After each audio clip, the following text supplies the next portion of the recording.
할렐루야.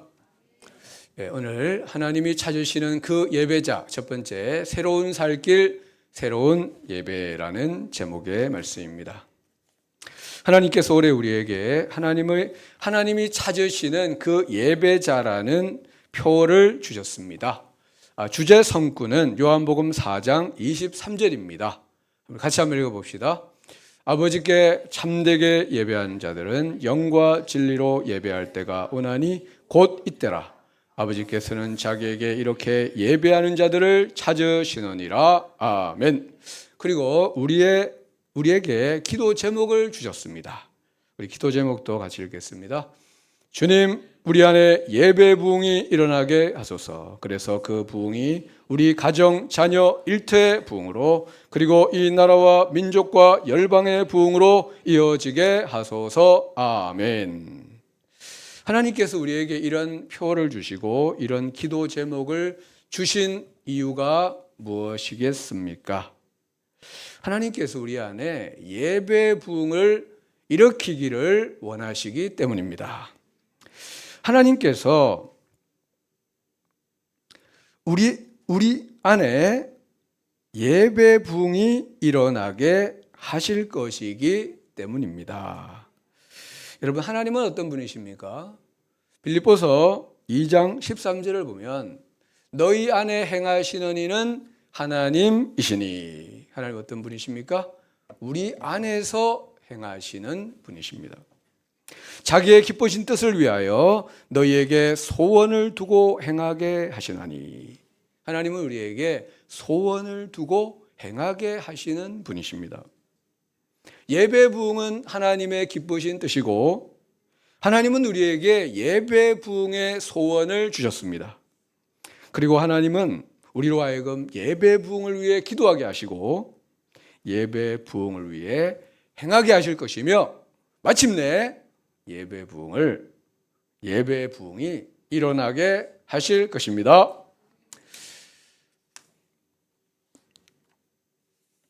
올해 우리 교회 주제는 예배입니다. 그래서 오늘부터 3주 동안 주일 설교 말씀과 내일부터 시작되는 신년 특별 새벽 기도의 말씀은 예배에 대한 주제로 그렇게 전하려고 합니다.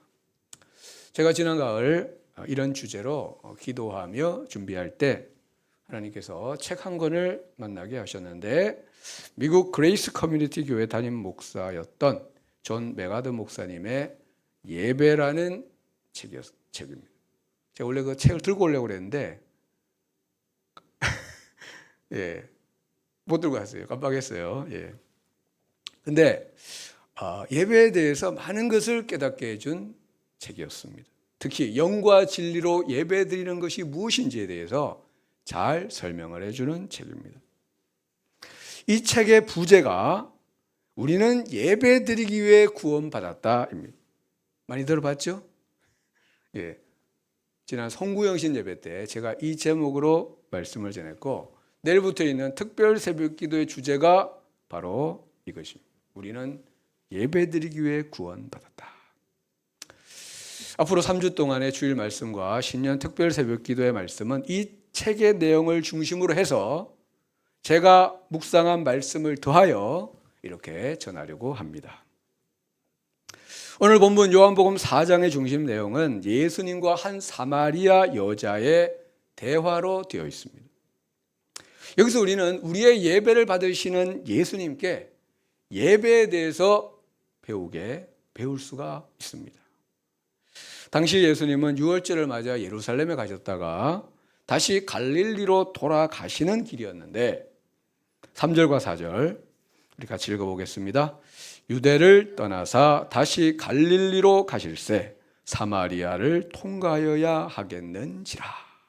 예수님은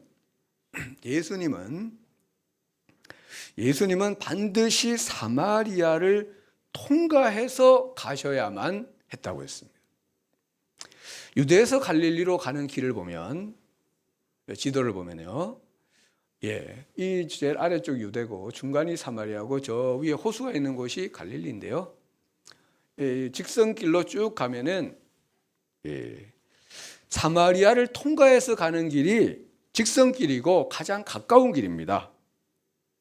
근데 유대인들은 유대에서 갈릴리로 갈 때 이 사마리아를 통과하지 않았습니다. 그 길로 가지 않고 요단강으로 이렇게 내려가 가지고 빙 둘러서 갔던 것입니다.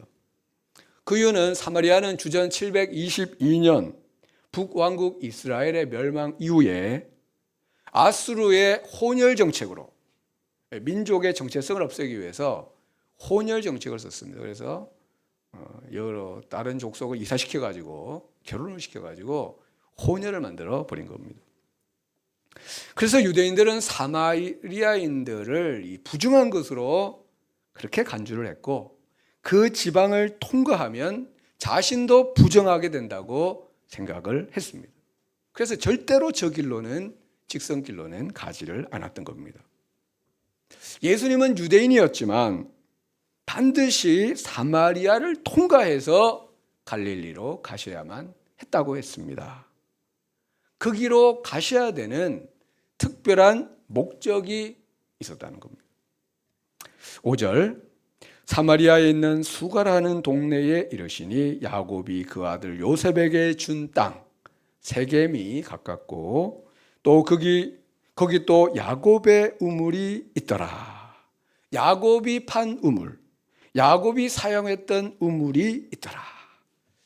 이 우물은 우리가 성지순례를 가면 지금도 거기 있습니다. 야곱의 우물이라는 곳이 있습니다. 그런데 예수께서 길 가시다가 피곤하여 우물 곁에 그대로 앉으시니 때가 6시쯤 되었더라. 유대 시간 6시는 지금의 낮 12시 정오를 의미합니다. 7절 사마리아 여자 한 사람이 물을 기르러 왔음에 예수께서 물을 좀 달라 하시니 예수님이 여자에게 물을 좀 달라 한 일은 요즘으로 봐서는 그렇게 놀라운 일이 아닙니다. 근데 당시로서는 거의 일어나지 않는 대단히 특별하고 놀라운 일이었습니다.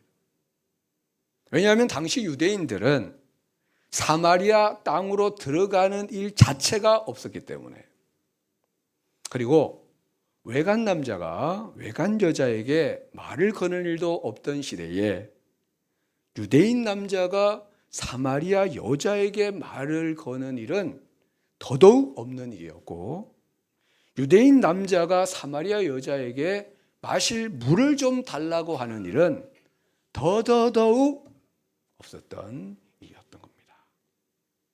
그래서 여자가 깜짝 놀라가지고 반문을 했습니다. 9절을 같이 읽어보겠습니다. 사마리아 여자가 이르되 당신은 유대인으로서 어찌하여 사마리아 여자인 나에게 물을 달라 하나이까 하니 이는 유대인이 사마리아인과 상종하지 아니함이로라. 유대인은 사마리아인을 상종 못할 존재로 보았고, 그러니까 사마리아인도 유대인을 적대적으로 대했습니다. 내가 누군가를 상종 못할 존재로 보면은 그 사람도 나를 싫어하게 되어 있는 겁니다. 10절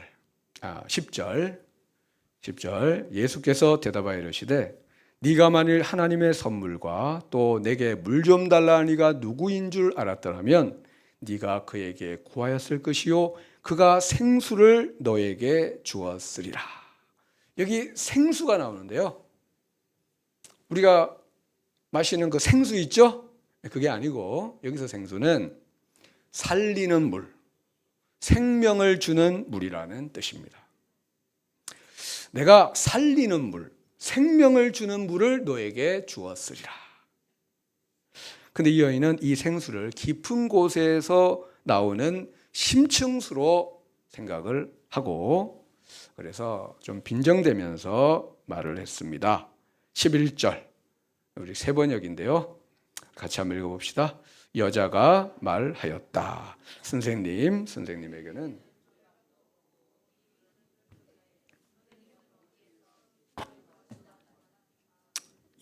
그러면서 생수를 주신다는 예수님과 이 우물을 준 야곱을 비교를 합니다. 12절 우리 조상 야곱이 이 우물을 우리에게 주셨고 또 여기서 자기와 자기 아들들과 짐승이 다 마셨는데 다시 말하면 우리 조상 야곱이 이렇게 풍부한 물이 나오는 우물을 우리에게 주셨는데 당신이 야곱보다 더 크니까 당신이 야곱보다 더 크다는 말씀은 아니겠지요? 이런 말입니다.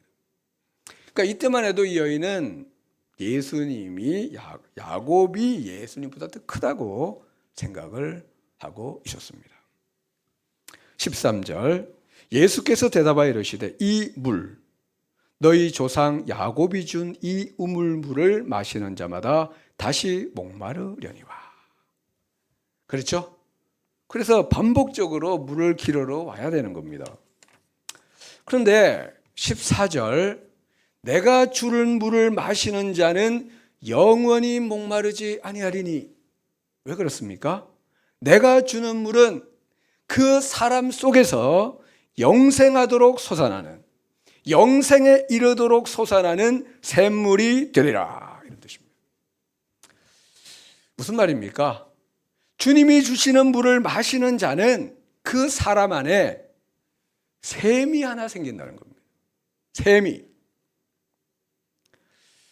그리고 그 샘에서 영생에 이르게 하는 물이 날마다 솟아난다는 겁니다. 그러니까 내 안에서 샘이에서 물이 계속 솟아나기 때문에 영원히 목마르지 않게 된다는 거죠. 우리가 부르는 찬송가 중에 이런 찬송이 있습니다. 264장 정결하게 하는 샘이 나의 앞에 있도다. 아시죠? 예. 근데 가사를 이렇게 바꿀 수가 있습니다. 정결하게 이게 아니고 영생하게 하는 샘이 나의 안에 있도다. 우리 한번 따라해 보겠습니다. 영생하게 하는 샘이 나의 안에 있도다. 네. 그러면은 영생하도록 솟아나는 이 샘물이 뭐냐는 겁니다. 요한복음 7장 37절과 38절을 보면 명절 끝날 곧 큰 날 예수께서 스스로 외쳐 이르시되 누구든지 목마르거든 내게로 와서 마시라. 나를 믿는 자는 내가 주는 물을 마시는 자는 성경의 이름과 같이 그 배에서 생수의 강이 흘러나오리라. 그 배에서 생명을 주는 물의 강이 흘러나오리라. 이 말씀은 내가 주는 물은 그 사람 속에서 영생하도록 솟아나는 샘물이 되리라는 말씀과 같은 말씀입니다. 그러면은 예수님 믿는 자 안에 있는 생수의 강, 영생하도록 솟아나는 샘물이 뭐냐? 예수님이 바로 말씀해 주셨습니다. 39절 같이 읽어보겠습니다. 이는 그를 믿는 자들이 받을 성령을 가르쳐 말씀하신 것이라. 이 샘물, 이 생수의 강이 누구라고요? 성령이라는 겁니다. 여러분, 우리가 예수님을 주로 믿고 영접할 때 성령님이 우리 안에 내주하시고 우리에게 영생에 이르도록 계속 은혜를 베풀어 주십니다. 그래서 영생하도록 솟아나는 샘물이 우리 안에 있는 것입니다. 여러분 안에는 생수의 강이 영생하도록 솟아나는 샘물이 있습니다. 예, 샘물이 여러분 안에. 그 샘에서, 그 강에서 우리를 살리는 생명의 물이 날마다 솟아나고 계속 흘러나오고 있다. 그리고 마침내 우리를 그 샘물이 영생에 이르도록 해준다. 이것이 우리 안에 거하시는 성령님이 행하시는 일입니다. 여인이 그런 물을 내게 달라고 했을 때 예수님이 너의 남편을 데려오라고 했습니다. 나는 남편이 없다고 하자 예수님이 너의 말이 옳도다. 너에게 남편 5이 있었고 지금 있는 남자도 너의 남편이 아니니 너의 말이 옳도다. 오늘 처음 만났는데 예수님이 자신의 과거를 다 알고 있는 겁니다. 여기서 이 여인은 예수님을 이제 하나님이 보내신 선지자라고 생각했습니다. 물론 이 대화의 끝에 가면은 이 사람이 그리스도가 아니냐, 그리스도라고 고백하게 되는데 이때는 이제 선지자라고 생각을 하고 있었습니다. 그리고 그래서 그가 오랫동안 품고 있던, 그러나 해결되지 않고 있던 한 가지 질문을 하게 되는데, 그것은 예배에 대한 질문이었습니다. 그러니까 이 여인에게는 예배에 대한 갈망이 있었습니다.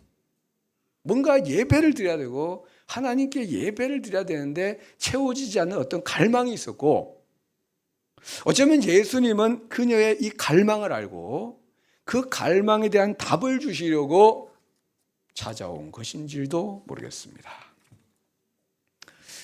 20절, 우리 조상들은 이 산, 그리심산에서 예배하였는데, 그 세겜 뒤에 보면은 그리심산과 에발산이 있습니다. 사마리아인들은 그 그리심산에 성전을 짓고 예배를 드렸는데, 그 그리심산에서 예배하였는데 당신들의 말은 예배할 곳이 예루살렘에 있다 하더이다. 이 둘 중에 누구 말이 맞습니까? 어느 곳에서 드리는 예배가 바른 예배입니까? 어느 예배가 하나님께 연락이 되고 있습니까? 이런 질문입니다. 당시 이 여인은 두 예배 장소, 두 예배 시스템 속에서 혼란을 겪고 있었습니다. 근데 어느 쪽도 영적 생명을 제공하는 것 같지가 않았습니다. 예루살렘에서 행해지는 유대인의 예배는 너무나 의례적이었고 엄격한 의식과 순서에 따라 행해졌지만 거기에는 생명이 없었습니다. 반면 사마리인들의 예배는 복잡하지 않고 대단히 열정적이었지만 여러 이방 종교 의식이 혼합이 되어 있었습니다. 이런 여인의 질문에 대해서 예수님이 답을 주셨습니다. 21절 우리 같이 읽어보겠습니다.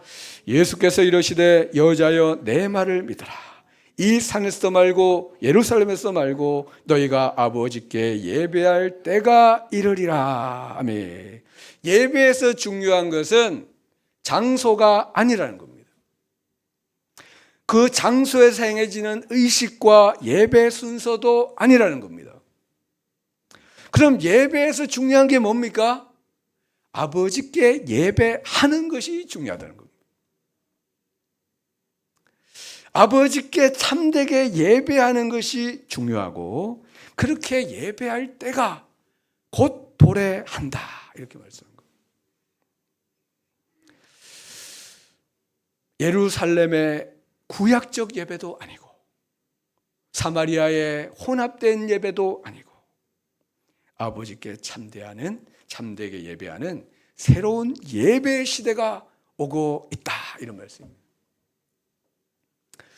존 메가더 목사님은 예수님의 이 말씀이 이런 뜻의 말씀이라고 했습니다. 네, 한번 화면을 보면 나는 예수님입니다. 나는 과도기에 서 있다. 한 손에는 옛 언약을 다른 한 손에는 새 언약을 가지고 있다. 때가 오고 있으니 내가 갈보리 십자가에서 구원 사역을 완성할 것이니 그러면 지금의 율법 체계와 희생 제사와 모든 의식은 사라지고 새 언약의 시대가 올 것이다. 이런 이제 의미라고 말씀했는데요. 다시 말하면 새로운 시대가 오고 있다는 겁니다. 그 언약 안에서 우리는 어떤 장소, 어떤 의식에 매이지 않는 새로운 예배를 드리게 될 것이다. 하나님은 구약시대 성전 제사와 여러 의식들을 사용하셨습니다. 그게 다 구약에 나오는 이야기입니다. 그런데 그것은 본래 것이 아니고 그림자였습니다.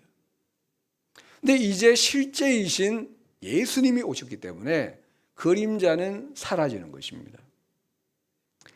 하나님은 구약시대의 성전 제사와 모든 의식이 종결되었음을 아주 극적으로 보여주었는데 그것은 예수님이 십자가에서 운명하실 때 지성소를 맡고 있던 휘장이 위에서부터 아래로 쫙 찢어진 것입니다. 그래서 예수님의 십자가 보혈로 지성소가 그냥 드러났습니다. 원래는 감춰져 있었는데 드러났습니다. 그리고 하나님께로 가는 길이 활짝 열렸습니다.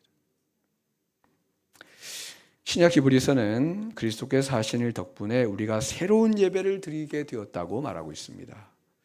히브리서 10장 19절 말씀 우리 같이 읽어봅시다.